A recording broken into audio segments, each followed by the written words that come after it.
Friends, ఈ రోజు నేను కాకరకాయ క్యారెట్ ఫ్రై చూపిస్తాను రండి. దానికి కావాల్సినవి తాలింపుకి ఆవాలు, జీలకర్ర, కరివేపాకు, ఎండుమిరపకాయ, ఎల్లుల్లిపాయ, పచ్చిశనగపప్పు, వేరుశనగ గుళ్ళు, నువ్వులు నా దగ్గర లేవు, అందుకే వేసుకోలేదు నేను. మీ దగ్గర కనుక ఉంటే నువ్వులు కూడా వేసుకోండి, బాగుంటుంది.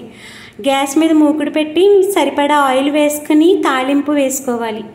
నూనె కాగిన తర్వాత తాలింపు సామాన్లు వేసుకుని పసుపు వేసుకుని ఒక 70% ఫ్రై చేయాలి.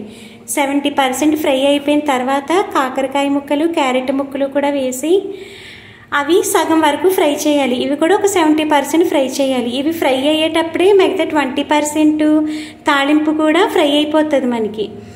ఫ్రై అయిపోయిన తర్వాత ఇవి ఒక హాఫ్ వరకు ఫ్రై అయిపోయిన తర్వాత సాల్ట్, గరం మసాలా పౌడర్ కూడా వేసుకోండి. వేసుకుని ఒకసారి కలపండి. కలిపి మిగతా హాఫ్ కూడా ఫ్రై చేసేసుకోండి. మీకు తెలుస్తుంది కదా ఫ్రై అయింది లేది అని.